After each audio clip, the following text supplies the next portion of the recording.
व्यक्ति कैसे जन्म लेता है?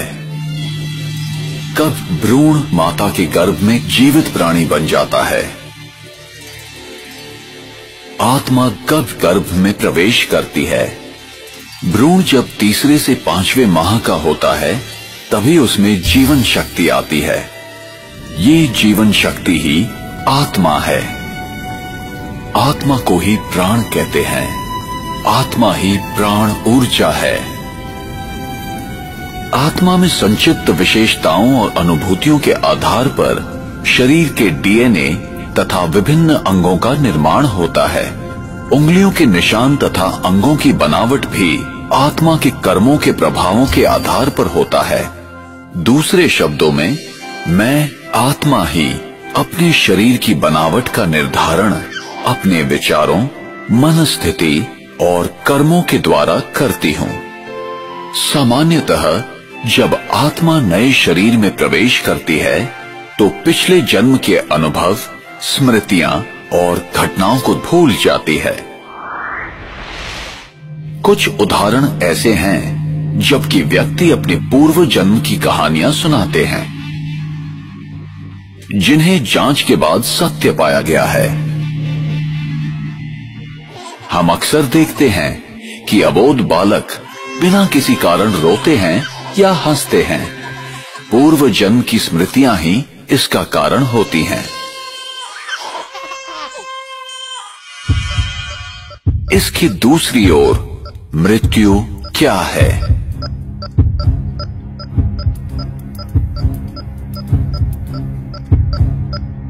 और मृत्यु के बाद क्या होता है? एक जीवित व्यक्ति कैसे मृत शरीर के रूप में परिवर्तित हो जाता है? मृत्यु वो स्थिति है जब आत्मा शरीर छोड़ देती है।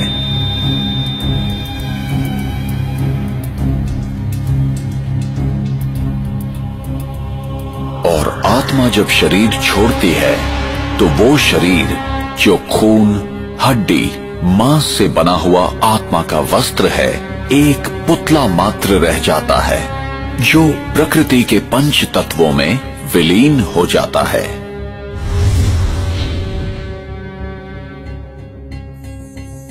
अपने पुराने शरीर को छोड़ आत्मा दूसरी माता के गर्भ में प्रवेश करती है।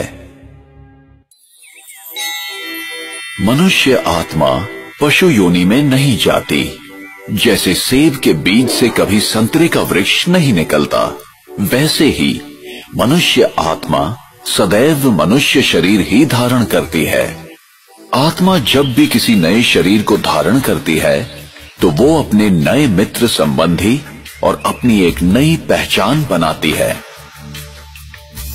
जैसे कोई नाटक में कलाकार अपने अनुरूप वस्त्र पहनकर एक निर्धारित समय में अपना अभिनय करता है, ठीक उसी प्रकार इस विश्व रंगमंच पर आत्मा भी एक कलाकार की तरह अपने निर्धारित समय पर अभिनय करती है। और जब शरीर अधिक उम्र, बीमारी या किसी घातक चोट के कारण बेकार हो जाता है, तब आत्मा शरीर को त्याग देती है और जन्म उपरांत जन्म लेती जाती है। इसी प्रकार जीवन एवं मृत्यु का ये अविनाशी चक्र इस संसार में चलता रहता है।